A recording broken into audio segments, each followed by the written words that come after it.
Kare Mapenduka and welcome to Africa Good Morning, the show that keeps you up to date with the latest news in Africa and beyond. My name is Glenora Shipura. Let's take a look at what you can expect in today's broadcast. WHO calls emergency meeting to discuss jump in mpox cases from the DRC. Somalia's cabinet takes a bold step towards democratic election by 2026, and outrage in Tanzania over viral gang rape video. We'll also be talking to Mike Sichula, who'll be filling us in on the latest news in Zambia. We'll be right back after this break. Neo Paints has established a 67-year Namibian legacy, creating personalized paint solutions that blend quality and innovation for the Namibian people. We pride ourselves in being a 100% Namibian-owned company, investing in our country and our people by employing and empowering true Namibians. With every brushstroke, Neo Paints commits to our quality guarantee and always delivering a coat of excellence. At Neo Paints, we always stay true to our country. We are as Namibian as you.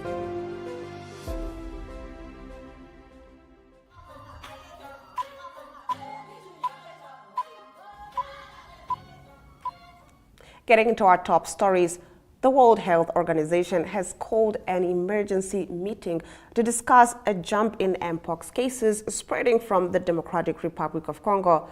WHO Director General Tedros Adhanom Ghebreyesus announced on Wednesday amid an outbreak that has seen nearly 27,000 cases in the DRC and claimed about 1,100 lives, many of them children. Since last September, cases have surged in the Central African nation due to a strain of the virus that has now been detected in its neighboring countries. In light of the spread of mpox outside the DRC and the potential for further international spread within and outside Africa, I have decided to convene an emergency committee under the international health regulations to advise me on whether the outbreak represents a public health emergency of international concern, the WHO chief said in a social media post. Ghebreyesus said he convened the meeting after cases of mpox appeared to spread to countries such as Burundi, Kenya, Rwanda, and Uganda, where they had not been previously reported. The committee will advise the WHO on the question of whether the outbreak represents a public health emergency of international concern, the highest level of alarm that the WHO can sound. The WHO said the meeting could occur as soon as possible, but has yet to offer specific dates. In our next story, Somalia's cabinet, during its weekly cabinet on Thursday, approved two groundbreaking bills that could potentially revolutionize the electoral system. After years of indirect elections that left the Somali people scratching their heads, the government has finally decided to take a leap of faith and embrace the concept of one person, one vote. The first bill, cleverly titled the Electoral Bill, aims to replace the current system of choosing representatives through a complex network of clan elders, civil society members, and regional state officials. Instead, the bill proposes a radical idea, letting the people vote for their leaders. The second bill, known as the Political Parties Bill, seeks to regulate the formation and operation of political parties in Somalia. Because, it's not like they have enough challenges already. Now, before you get too excited, let's not forget that this bill still needs to be approved by the parliament and signed into law by President Hassan Sheikh Mohamud. And if history is any indication, there's always a chance that the political leaders will engage in some last-minute disagreements, causing the bill to be shelved faster than you can say indirect election. Getting to our next story, Tanzanian authorities have initiated an investigation following the widespread circulation of a video allegedly showing a gang rape, which has sparked nationwide outrage. Local media have reported that arrests have already been made. The disturbing footage featuring a young woman assaulted by multiple men began to surface online on Sunday. Human rights organizations have been calling for swift action from the authorities. In a statement, the police confirmed that their investigation is progressing well, but did not confirm any arrest. They assured the public that more detailed information would be released once the legal process was complete and urged everyone to remain calm. Now, authorities also requested the public to be cautious about sharing content online, emphasizing the importance of protecting the victim and her family from further harm. According to reports, Home Affairs Minister Hamad Mausani confirmed that some suspects have been apprehended but did not provide specific details. Swinging over to South Africa, the Miss South Africa beauty contestant at the center of a nationality row has withdrawn from the competition, saying she decided for her and her family's safety and well-being. Chidima China's announcement on Instagram came a day after a preliminary investigation by the Home Affairs Department found that her mother may have committed identity theft to become a South African national. Adechina, a 23-year-old law student, said she was born in Soweto, a township next to Johannesburg, and grew up in Cape Town. In media interviews, she explained her father was Nigerian and her mother was a South African of Mozambican descent. For weeks, her roots have been at the center of a social media storm, with some South Africans questioning whether she was a South African. As the row escalated, the organizers of the Miss South Africa pageant asked the Home Affairs Department to conduct an investigation ahead of the event on Saturday. In a statement on Wednesday, the department said it had so far found that the identity of an innocent South African mother may have been stolen by Adechina's mother. It added that it was conducting further investigations to press criminal charges while also obtaining legal advice on the implications of the alleged fraudulent activity on Adechina's citizenship status. In an Instagram post, Ms. Adechina did not respond to the findings but said she had taken the difficult decision to withdraw from the competition. She said she was grateful for all the love and support she had received and wished the remaining contestants the best. In the last of our top stories, police fired tear gas to clear pockets of anti-government demonstrators from the center of Kenya's capital, Nairobi, yesterday, as their protest movement sought to capitalize on earlier concessions and compel President William Ruto to resign. The Nane Nane March, meaning 8/8, about the date, follows weeks of similar pro-reform protests that saw Ruto scrap planned tax hikes and overhaul his cabinet.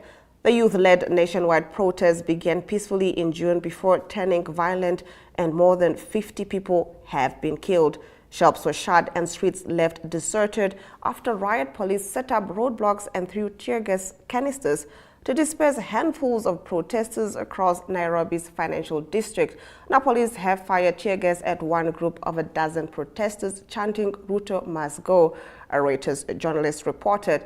In what has been the biggest crisis of his 2 years in office, Ruto bowed to pressure and shelved the new taxes in June after some demonstrators briefly stormed Parliament. Ruto fired his entire cabinet apart from the foreign minister last month, a victory for activists and protesters who had demanded sweeping changes.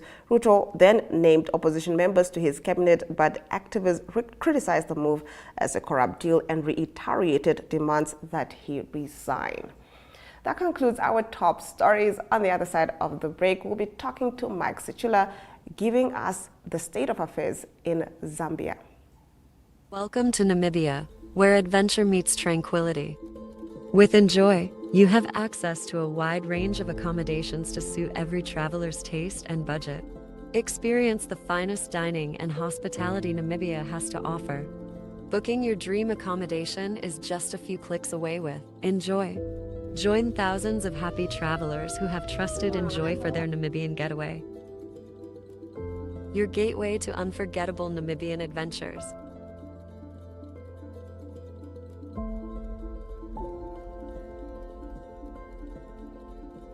Visit us today at enjoy.my.na.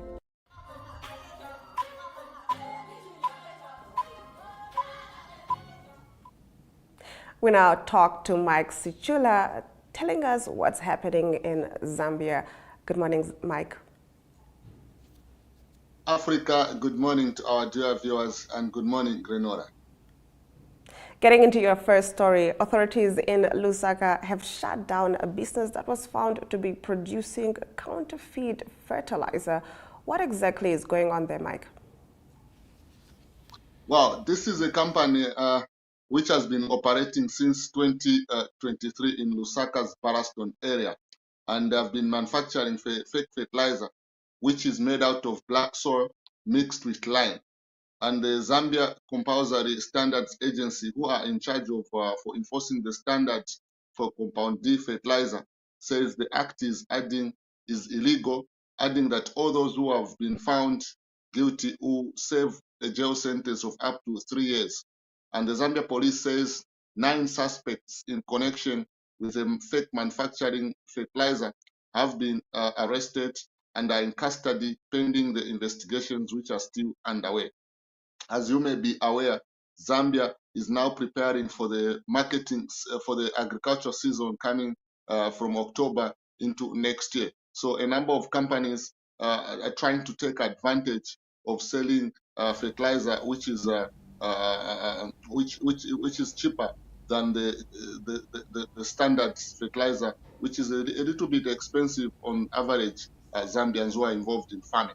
So this plant is something that authorities are also trying to see if this fake fertilizer has not found its way beyond the Zambian borders, considering that a number of business persons are also involved in exporting of fertilizer to other countries aside selling it on the local market. It is something that farmers have also raised concern because, like you know, last year they did not plant very well because of the drought. So they are now attributing it probably they might have used this fake fertilizer, which has been blended in recognizable packaging, which they may not know the content because it is using existing plants. All right. Now getting to your next story. Police have placed a 2 million kwacha reward on a fugitive lawmaker, Emmanuel Banda, who escaped from custody last week. So Emmanuel Banda is an independent member of parliament for Petaoke Central in the eastern Zambia. That's him there in the picture. So he has been in custody for close to 2 months after police say he might have faked his own abduction. So since then, when he was discovered, he has not been released to his family. He has been in and out of hospital. So it is during this period that when he was in hospital at Chipata District General Hospital, he escaped. And the indication are that he fled into Malawi before going into Mozambique. And other indications are pointing to the fact that he has fled to Thailand, but that has not yet been confirmed. But there hasn't been any confirmation to attest to that he is in Thailand. So since then, police have placed a 2 million reward on him. This is according to a wanted person notice issued by the Zambia police. And according to the notice, anyone with information leading to the apprehension of Mr. Banda will be rewarded the sum of 2 million. So this is not the first time that police are placing a reward on people that have escaped lawful custody. And so far, we have about there are there's a former political advisor to President Lungu who also escaped. There's also another opposition political party leader who also escaped, and they are blaming they are justifying their escape, saying that there is a lot of injustice under the current administration. Well, do keep us posted on any further developments in that story. Moving on, in a rather interesting development, Ukraine has expressed intention to establish Zambia as a grain distribution hub in the Southern African region. How are Zambians taking to this? Well, a number of Zambians have reacted to this story, saying that Zambia needs to tread carefully, considering that they also have bilateral ties with Russia that has invaded Ukraine. So this revelation came when President Hakainde Hichilema held a bilateral meeting with Ukrainian Foreign Minister Dr. Kelebu at State House this week. The discussions focused on strengthening the bilateral relationships between Zambia and Ukraine, which has been state fight since 1993, and addressing the devastating Russia-Ukraine war that has caused immense human suffering and global economic problems. So he said Zambia remains, President Lungu said, President Hichilema said Zambia remains committed to supporting a comprehensive and fast and lasting peace in Ukraine through dialogue. Then he also appreciated Ukraine's intentions to establish Zambia as a regional grain distribution hub because Zambia, leveraging on Zambia's strategic location, surrounded by 9 neighboring countries that will be served by the Robito and Tanzania Tazara corridors. So it is something that a number of Zambians and other stakeholders are hoping that it may not create tension between Zambia and Russia if Ukraine goes ahead to establish a grain hub in Zambia so that Ukraine can benefit economically in terms of exporting grain to Zambia. Because other experts are saying if that happens, then Zambia is likely to have cheaper grain such as wheat for manufacturing bread, and also benefit from cheaper fertilizer coming through Ukraine into Zambia. Getting into your last story, in a rather feel-good story, Muzala Samukonga has become the first Zambian athlete to medal at the Olympics in 28 years. And of course, Southern Africa is also celebrating Letsile Tebogo, who got a gold medal. Can you get into this? Yes, so there are two celebrations, like you've likely put it, Botswana and Zambia. So Muzala Samkonga, 21, is the first Zambian athlete to achieve this feat in 20 years, in 28 years.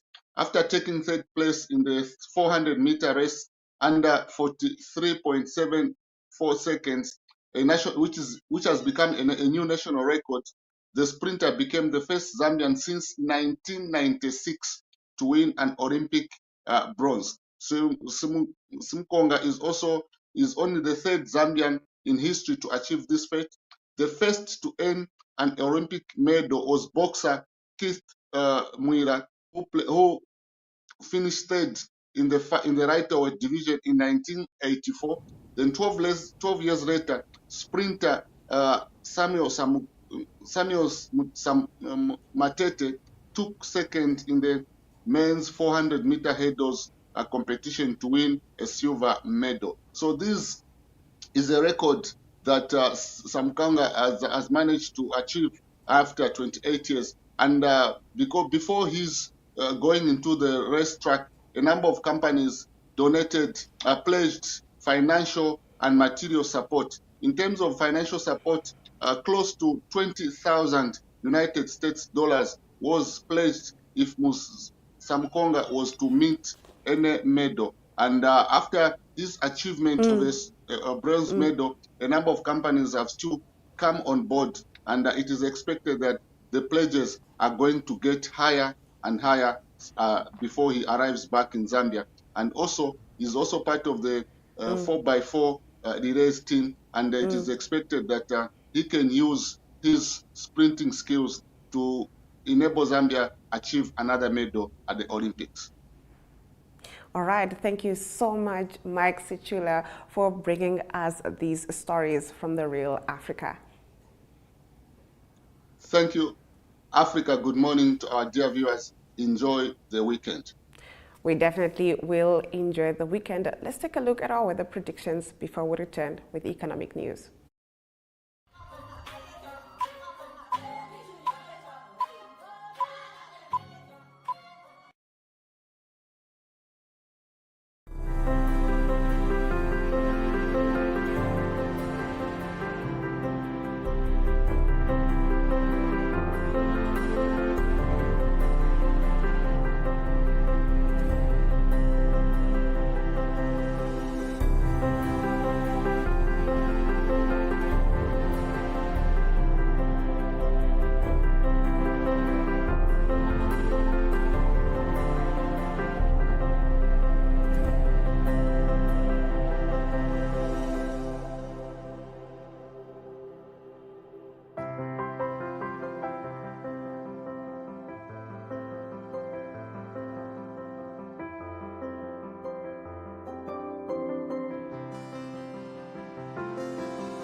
Getting into our economic news, according to information shared by the presidency on Wednesday, Ghana met with President Mokgweetsi Masisi, Minerals and Energy Minister Lefoko Moahi, and other senior government officials on Tuesday.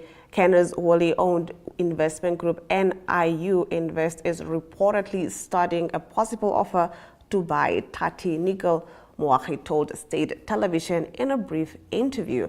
Now, the minister said further details of the proposed deal could not be revealed as discussions continue. Tati Nickel operated the Phoenix mine before its closure. Its other mine, Selkirk, was snapped up by Premium Nickel Resources Limited for 67 million pula 2 years ago as part of a push to resuscitate BCL Mine's operations. Phoenix was the mainstay of Tati's nickel operations in its final years. Let's now take a look at our financial indicators.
If you're just joining Africa Good Morning, worry not, here are the highlights. WHO calls emergency meeting to discuss jump in mpox cases from DRC. Somalia's cabinet takes a bold step towards a democratic election by 2026. Austrian investor eyes Tati Nickel. And with that, we've come to the end of the broadcast. Thank you for joining Africa Good Morning all week. Do tune in next week, same time, same place. From me, Glenn Rashipura. Until next time.